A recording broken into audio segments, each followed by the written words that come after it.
August, Argyle's opening month of the new season, began and ended with home fixtures against Barnsley on the opening day and Millwall on the 31st. In addition to this, the Pilgrims faced Shrewsbury Town over 2 legs in the first round of the Rumbelows Cup and travelled to Filbert Street for a difficult away game at Leicester City. And Andy Morrison, lovely ball, finds Martin Barlow, wide on the right, they're calling for it in the box. Marshall! What a goal! What an extraordinary debut here! Well, that's the sort of play the Argyle fans have been wanting for years, and in his first full game, Dwight Marshall delivers the goods. Marshall's in the middle, Turner's in the middle, Fiore's on the far post. Marshall with his back to goal, chance here, Turner! What a start to the second half. Robbie Turner, 2-0 Plymouth Argyle. Back heel to Bishop. Pearson. It's there. John Pearson makes it 2-1 for Barnsley.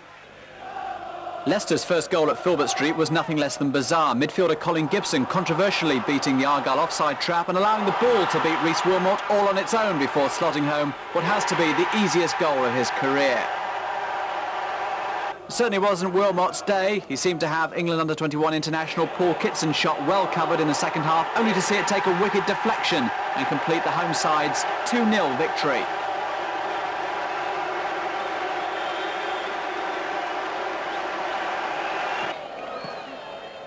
Here's one aim for Robbie Turner. Flick on from Turner. Barlow's there. Can he get a shot in? Marshall can! So what can Argyle do from this corner in the closing stages of the first half? Flick on from Marker. Barrows! Gets the second goal for Argyle.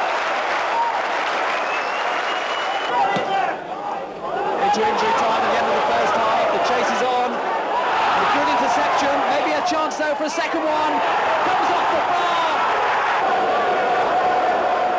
Calhoun. Here's Kerr, shapes up for a shot. Goes across the area. And it's in. I think it was an own goal. Lovely ball from Martin Barlow to Nicky Marker. Marker with a cross. Turner. Robbie Turner. That must be the winner for Argyle. An encouraging start to the new season saw Argyle only beaten once in 5 outings. However, 2 draws against Shrewsbury Town in the first round of the Rumbelows Cup, 1 apiece at Gay Meadow, followed by a 2-2 draw after extra time at Home Park saw the Shrews through to the next round on the away goals rule. In the same match, Robbie Turner received his marching orders for an elbowing offence.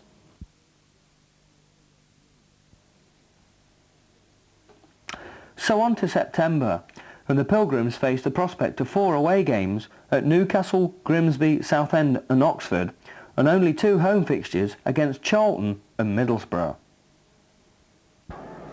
St James's Park, never the happiest of hunting grounds for Plymouth Argyle, seemed to be so again when goalkeeper Rhys Wilmot was injured early in the first half following a clash with Newcastle striker Mickey Quinn.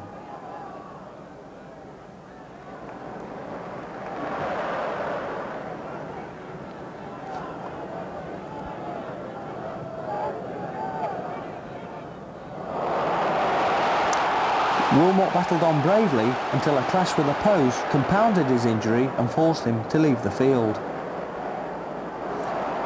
Nicky Marker took over in goal and Argyle showed true character when substitute Dennis Salmon put the Pilgrims in front after 41 minutes. Newcastle pressed for an equaliser, but on this occasion Marker proved equal to the task. Not to be upstaged, Dwight Marshall hammered Argyle into a 2-0 second half lead. With 10 minutes to go, makeshift keeper Marker was finally beaten when he failed to keep out a low drive from Franz Carr. 2 minutes later, the Magpies stole a share of the spoils with an equalising header from Mickey Quinn. Quinn should have won the game but missed this chance near the end.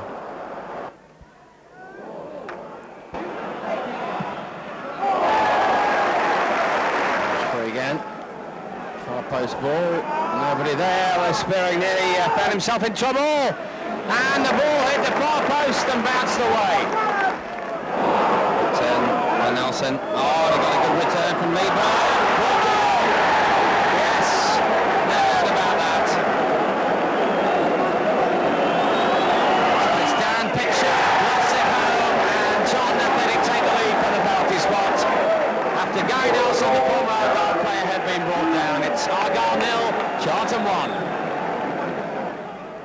Long throw from Carl Lieberman.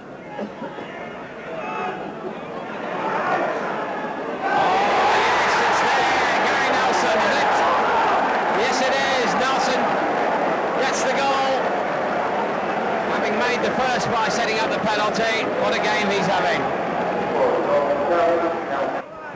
More disappointment followed at Grimsby, where Argyle fell behind in the 7th minute to a goal from Jobling, after a terrible mix-up in the defence.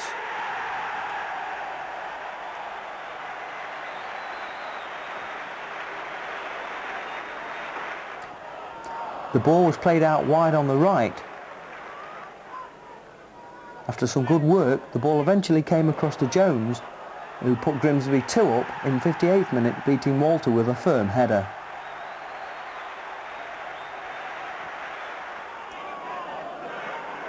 Plymouth pulled a goal back in the 68th minute when Burrows powered a header past Sherwood, but the goal was all in vain.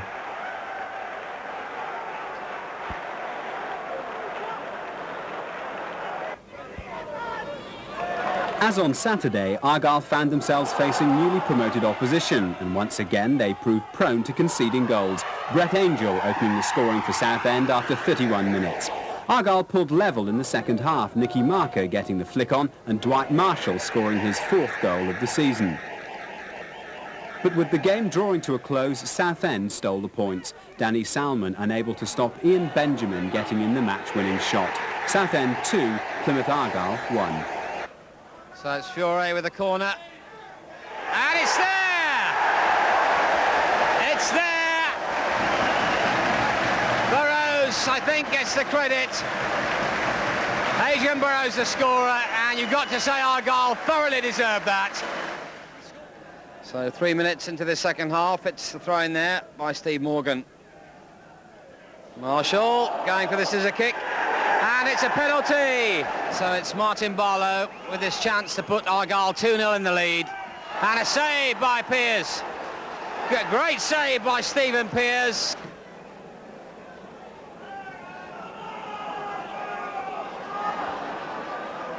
Slaven again. They must score here, surely, yes.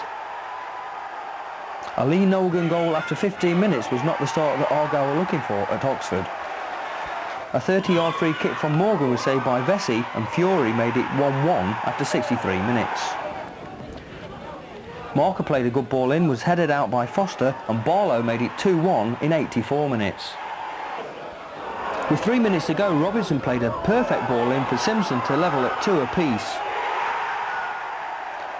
A minute later, Simpson played a good ball in, a mistake by Walter, and Penny secured the points, making it 3-2 to Oxford.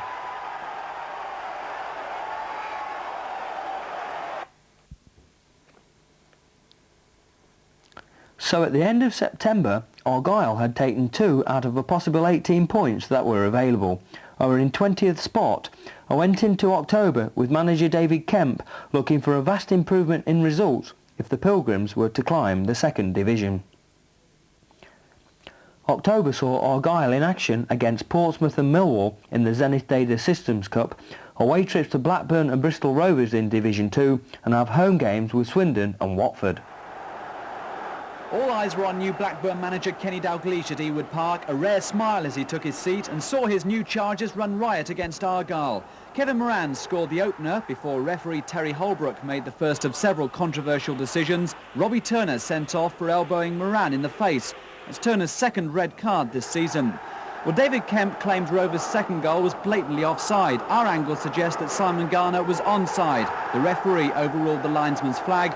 Dalglish seemed happy enough with the decision, the smile even wider when David Speedy made it 3-0 just after half-time. To their credit though, Argyle kept battling, Dwight Marshall giving a glimmer of hope with this goal. but Rovers sealed the win with 2 goals in the space of 5 minutes. First, David Speedy from the penalty spot, and then the goal of the match from Simon Garner, a fine shot to beat Rhys Wilmot. This cool finish from Martin Barlow gave the travelling supporters something to cheer late in the game. A great day for beaming Kenny Dalglish, not such a good one for David Kemp. Against Bristol Rovers, Robbie Turner nearly gave Argyle the lead, but Rovers keeper made a fine save. From a corner, Marker headed on, Evans had handled and Marshall finished it off, but unfortunately he was penalised for the handball. It finished Bristol Rovers 0, Plymouth 0.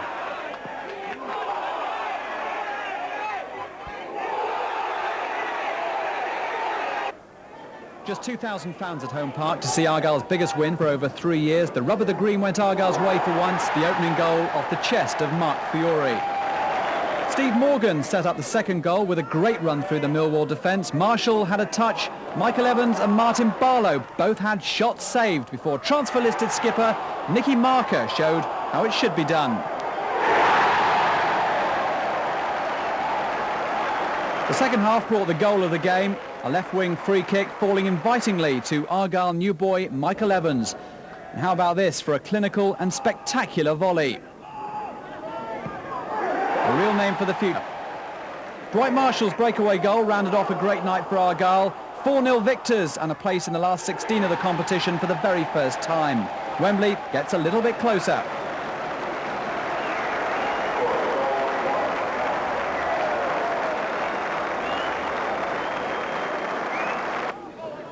After that fine 4-0 victory came Watford, and Baisley secured the points with a header at the near post to beat Wilmot and put Watford in front in 21 minutes.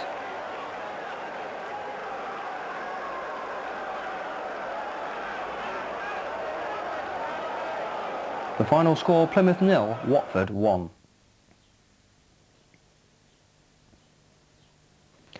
So at the end of October, Plymouth were bottom of Division 2 and had already lost 3 times at Home Park, despite their good run in the Zenith Data Systems Cup, which had seen Argyle dispose of Portsmouth and Millwall. With 3 home and 3 away league fixtures in the month of November, manager David Kemp needed to see a vast improvement in the club's league form before Plymouth's Zenith Data Systems Southern Area quarter-final game against Southampton. Plymouth, needing the points against Wolves, who were without star striker Steve Bull, secured a valuable 1-0 win when leading scorer Dwight Marshall placed a firm header past Wolves keeper Mark Stowell.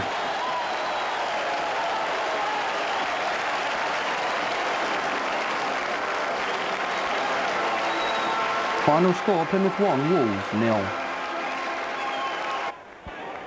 Argyle haven't won at Ashton Gate for more than 60 years. When Nicky Morgan shot the home side into a spectacular 15th minute lead, the writing was on the wall once again. Argyle fell 2 behind after half an hour, Wayne Allison scoring his 6th goal of the season, half-hearted challenges from Argyle defenders, and Allison's chip finding Wilmot in no man's land. And with Bristol Rovers winning at Wolves, Argyle's misery was complete. At Tranmere, Plymouth made all the early chances, with Dwight Marshall in particular being foiled on 2 occasions by Rovers keeper Eric Nixon.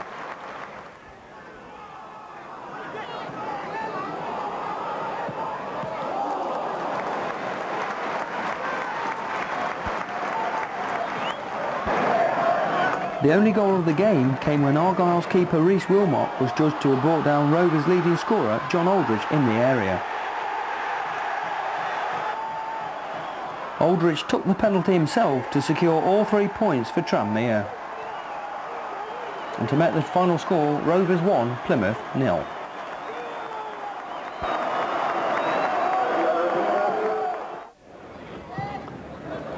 Steve Morgan almost gave Argyle the lead at home to Port Vale with his 30-yard effort which rattles Mark Drew's crossbar.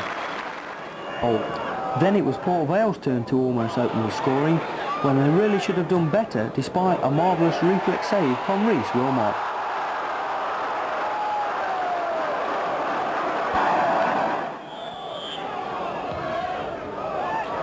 Plymouth finally won what proved to be a scrappy game with a low shot from Dwight Marshall.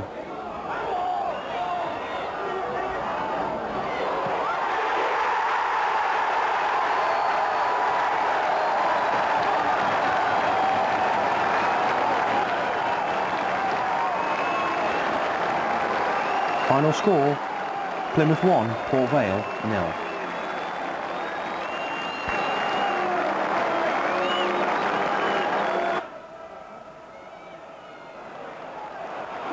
Great trap there. So Dwight Marshall taking them on. Great run from Marshall. Oh, how did he miss that? He did everything right, but the final ball, the wrong side of the post. But what a run from Marshall.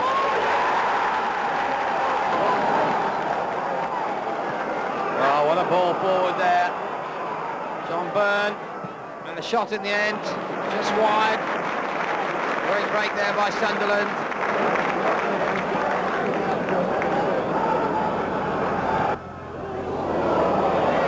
A dangerous break and a great shot in the end by David Rush.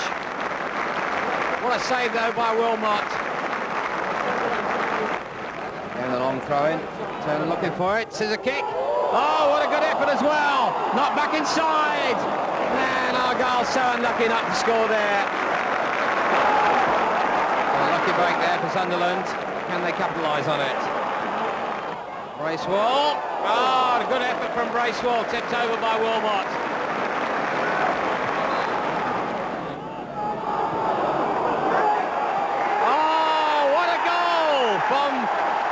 From Fiore. Marvellous piece of opportunism and an appalling back pass.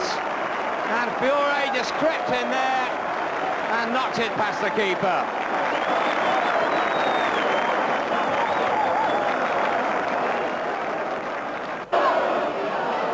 A fine defensive play at Brighton all came to nothing when Chivers scored for the home side in the 89th minute to win all 3 points for the Seagulls.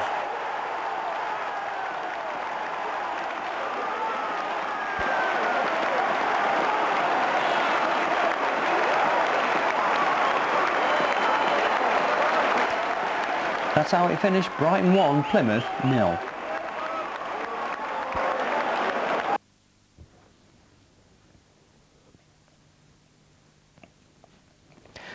At the end of November, Plymouth was still firmly anchored at the foot of the second division and had been knocked out of the Zenith Data Systems Cup by Southampton. In an attempt to improve results, manager David Kemp signed Notts County forward Dave Regis for a reported £250,000. December saw Ipswich and Newcastle come to Home Park, and Plymouth had to go to Cambridge and Millwall. Even the manager is admitting Argyle aren't pretty to watch at the moment. It's a case of scrapping their way out of trouble. Ipswich started and finished well, despite being reduced to 10 men just after the break. But Plymouth held out for victory thanks to this piece of opportunism. Oh, Fiore did well there. And Fiore again! Mark Fiore! Well, that broke, you have to say it, rather luckily for Plymouth after a dreadful opening, but Fiore took his chance. The goalkeeper blocked the first effort, and in he went with his head. So, the score here at Home Park, Plymouth Argyle 1, Ipswich 0. Dave Regis opened his account against Newcastle United at Home Park on a rain-soaked Friday evening.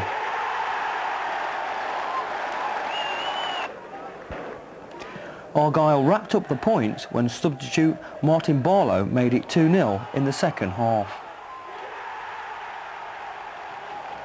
Final score, Plymouth 2, Newcastle 0.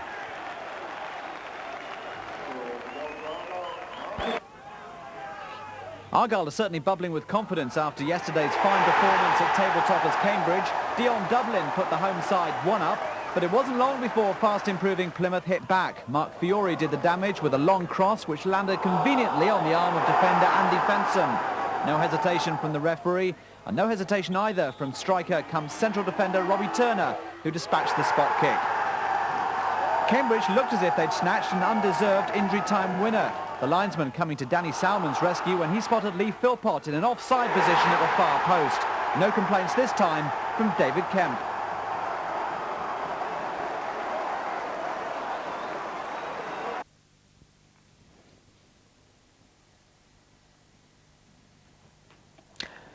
At the end of December, Argyle had moved up into 22nd spot with 2 wins, 1 draw and a 2-1 defeat at Millwall. At last it looked as though the Pilgrims were starting to show some sort of league form. January, the start of the new year, saw Plymouth with home games against Portsmouth on New Year's Day. Leicester also visited Home Park, and away trips in the FA Cup third round at Bristol Rovers and a league game at Barnsley.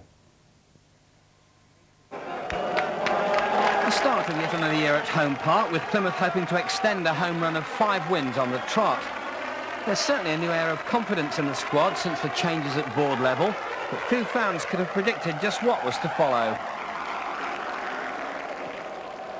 3 Argyle players free there. Barlow's cross. Oh, what a goal!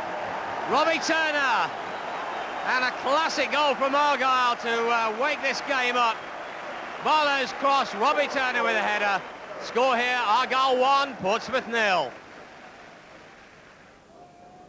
10 minutes gone, Fiore's corner in, and it's in again! Jock Morrison! Well, Portsmouth can't believe this. The corner from Fiore, Morrison crept into the box, no mistake at all.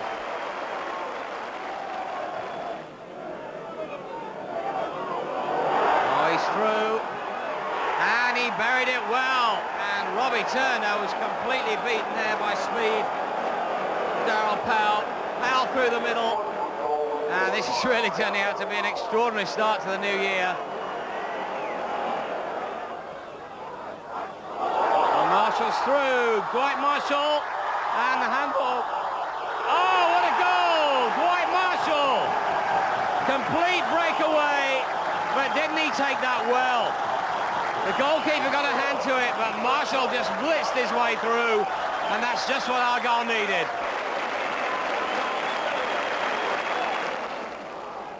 Portsmouth's player of the match, certainly John Beresford breaking forward. What a good ball too.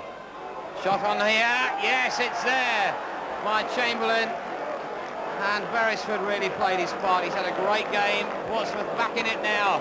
Argyle 3, Portsmouth 2. But despite a few anxious moments in the closing stages, Argyle held out to clinch their 6th successive home win. So is manager David Kemp still worried by fears of relegation?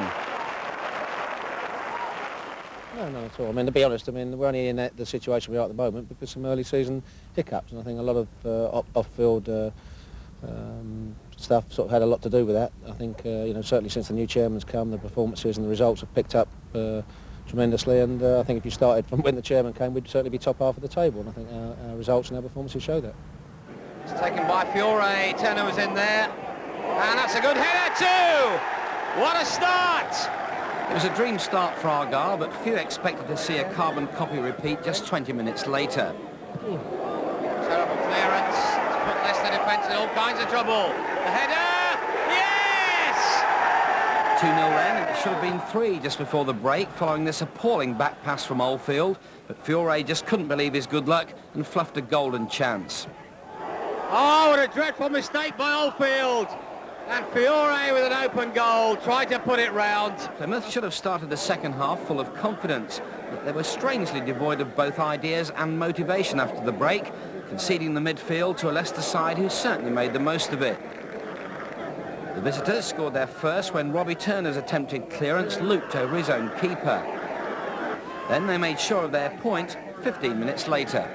We're right then. Lobs it in again. And it's in! Well, that goal's been coming for about 10 minutes. Goal scorer Steve Thompson with that chip over the top of the Argyle defence. It's now Argyle 2, Leicester City 2. The end of January saw a continuation of improvement in Plymouth's league form. A Marshall hat-trick at Barnsley confirmed 18th spot for the Home Park club. However, FA Cup interest was short-lived with a 5-0 defeat at Bristol Rovers. Argyle entered February looking to consolidate their recent upturn in results with home games against Bristol Rovers, Cambridge and Brighton, and away fixtures at Portsmouth, Watford and Ipswich.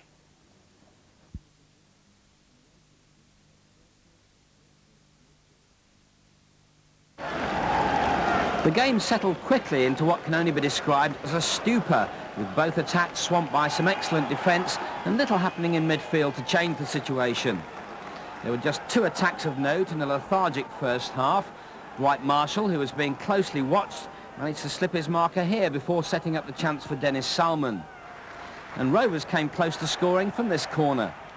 Over it comes, headed by Kevin Moore. And what a good shot from Alexander. Excellent dipping volley there. Rhys Wilmot knew where it was going, but that was a fine effort.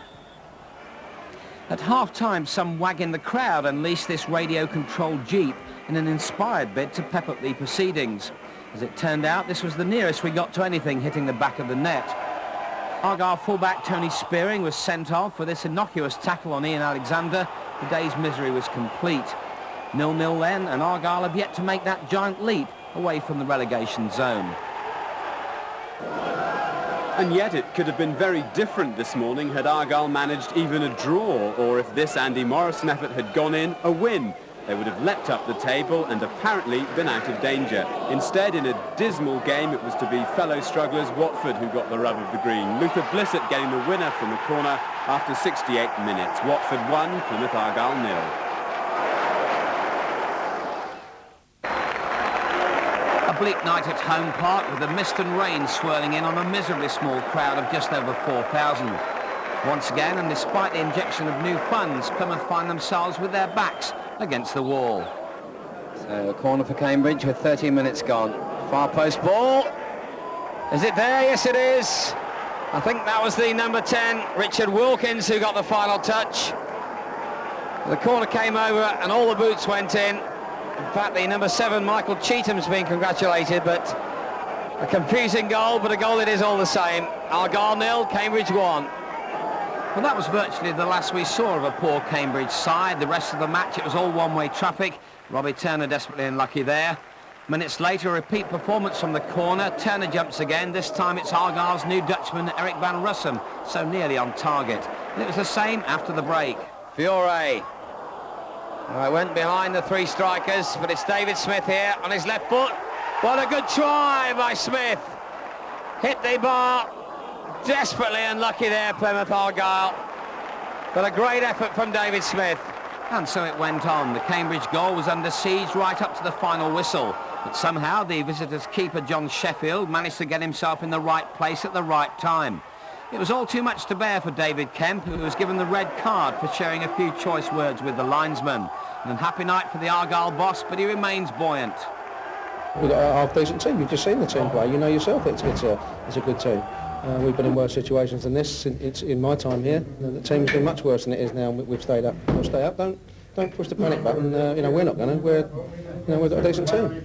And I've got to ask you this: as far as your own situation's concerned, you're not feeling under any pressure at the moment? No, on you, old Pete. You could be out of work next week, son. So don't. No, it's New Year's Eve for me, David. What about for you? Well, you never know. I mean, it's when that sort of job. I mean, you don't worry about it. You don't go around worrying about your situation. As I said, I've kept the team up the last 2 years. I'll keep it up this year.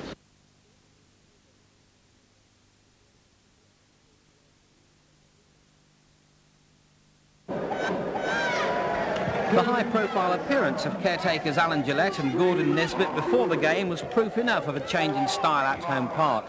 And sure enough, the team did try and keep the ball on the ground in a frustrating first half. Then, just when it looked as if Argyle were beginning to lose their way, they took the lead with a remarkable goal. David Smith down this left-hand side. Oh, it's in! What an extraordinary goal by David Smith! It was frankly more than Plymouth deserved, but it gave them the confidence to press forward, carving out a succession of chances in the second half. While their approach work had undoubtedly improved, their finishing remained woeful. With 8 minutes to go, Plymouth paid the inevitable penalty when Brighton's liveliest striker Mark Gall exposed some appalling defensive work. 1-1 then, and that leaves Argyle in a very precarious position indeed. But at least there were signs of improvement for would-be manager Gordon Nisbet. There was encouraging signs, yes. We got the ball wide, we crossed it, we created chances. That's football, isn't it? And putting them in the net, that's part of it as well. Unfortunately, that side of it didn't go very well today. Can I ask you, in the light of that, are you still intending to apply for the management job yourself? Yes. definitely.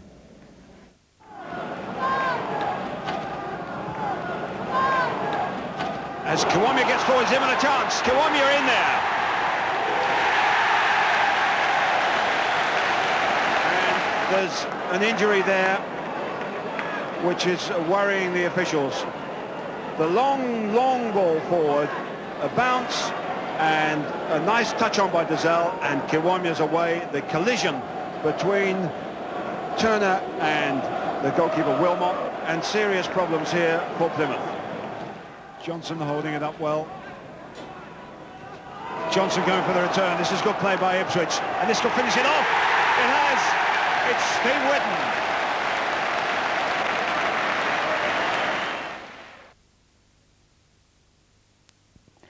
February was a disaster for Plymouth, slipping back into the bottom two, drawing 2 and losing 4 of the 6 games played in the month.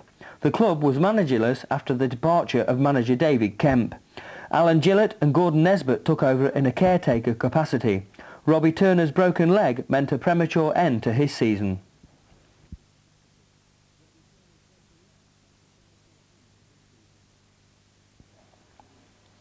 And as the season's end neared, we entered March with 4 home games against Derby, Bristol City, Tranmere and Grimsby, and travels to Wolves, Derby again and Port Vale.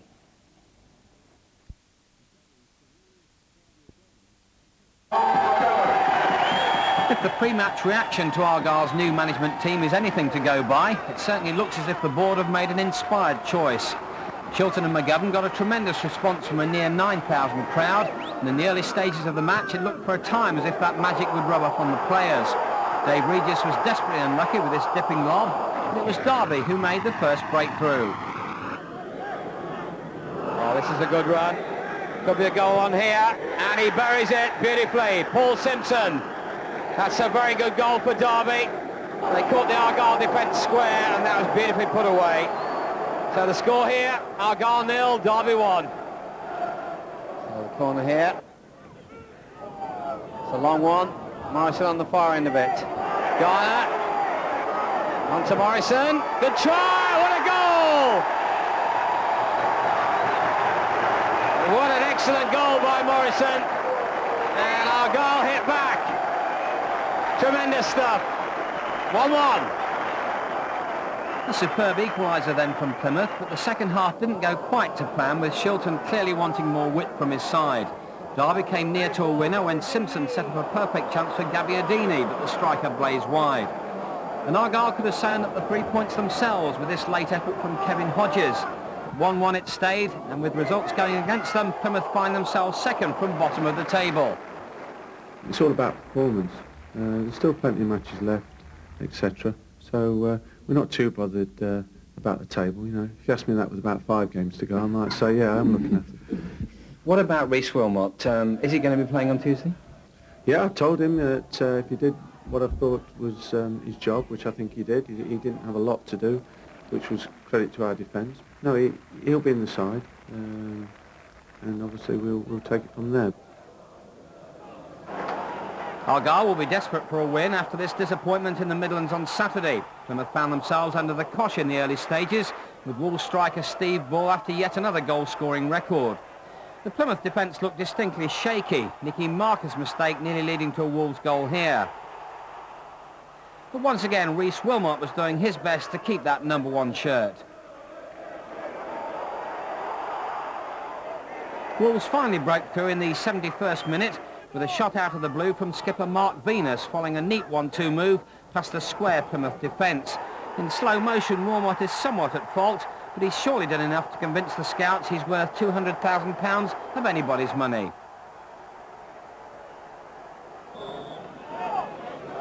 The transfer-listed keeper held back the floodgates for the full 90 minutes, but never more crucially than when John Morrissey was upended in the first half. John Aldridge stepped up to take the penalty, but his shimmy didn't throw Wilmot. Revenge for the controversial spot kick he scored last November at Prenton Park. There were more Wilmot heroics to follow. The crossbar too did its bit to foil Morrissey. Before another transfer-listed man, Steve Morgan, grabbed an unexpected winner. Martin Barlow, the provider, and the midfielder driving the ball home with 10 minutes left. Argyle now move just above the drop zone.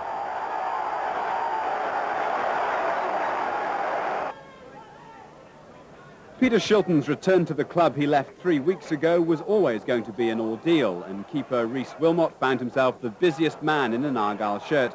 He again played superbly, but stood little chance against Derby's opener. Some confident approach work setting up Tommy Johnson. Desperately needing at least a point, Argyle came out strongly for the second half. Steve Morgan, the man forcing debutant Steve Sutton to save at the second attempt. But Derby's response wrapped up the affair with 18 minutes left. Substitute Ted McMinn with full marks for degree of difficulty. On the bright side, new man Kevin Nugent looked a good prospect. He came off the bench and almost made the headlines near the end. But it was a poor return overall on the night. 2-0 then, the final score.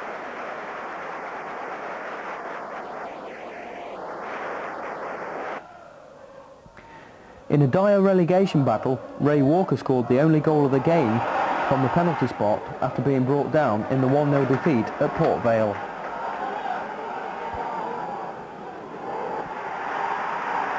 It ended Port Vale 1, Plymouth 0.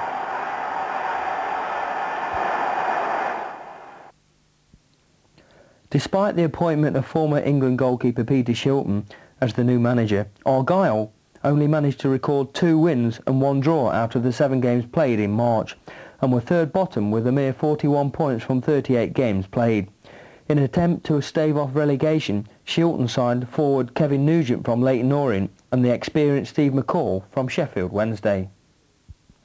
With the end of the season getting closer, we entered April and relegation still threatened, with home games against Southend and Oxford and trips to Charlton, Sunderland, Middlesbrough and Swindon Town. The closing fixture on the 2nd of May at home to Blackburn Rovers, possibly deciding Plymouth's end-of-season fate. Shilton's certainly taken his time before making his debut, but there was no sign of any lack of match fitness from England's former keeper. He had little to do in the opening stages, but his sheer presence was inspiration enough. Marshall unlucky here with a fine header against the bar. Shilton's first real challenge came after 17 minutes when Carl Leeburn headed goalwards from Minto's cross. But the Plymouth keeper used all his agility and skill to keep it out. The second look shows just how good a save it was. Once again, though, Argyle's problems were up front with a number of squandered chances. Smith really should have scored here. That point has left them still second from bottom, and they simply must start winning. Peter Shilton's side are now bottom of the table, following another home defeat which followed a familiar pattern. Well done by Chris Powell. Good cross as well, nearly fell to Benjamin. And Answer could knock this back. He does. It's in. First goal to Southend. Hard to see who actually knocked it in, but Answer certainly did the work.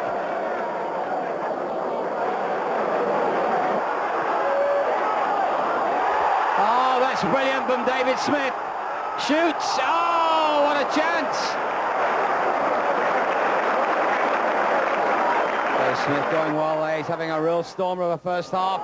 And it comes, must be. Oh, Burrows hits the bar. And there's no luck going for Argyle today. Oh, that's a good ball for Answer. What's he going to do here? Answer against Shilton. And a marvellous save from Peter Shilton. Tilson.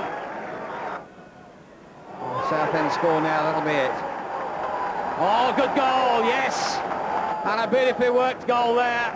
And Peter Shilton not happy with his side. And you could see that coming. Ian Benjamin gets the goal. It's now Argyle 0, Southend 2.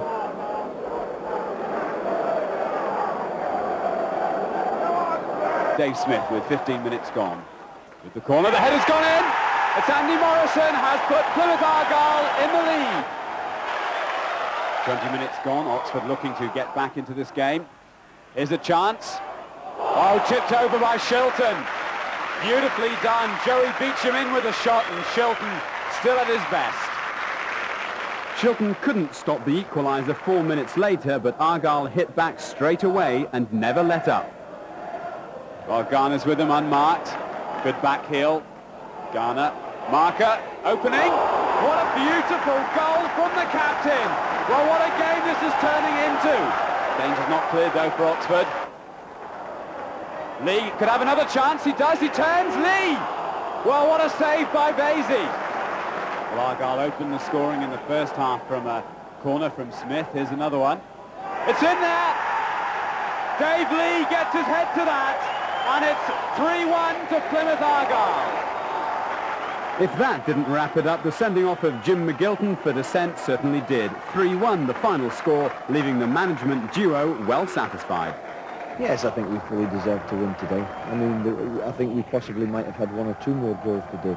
But we've been creating chances, I think, for about the last 6 or 7 matches. But we've never actually capitalised and gone and finished the job by putting the chances away, which was pleasing today because we actually did that. We actually made, created and scored chances.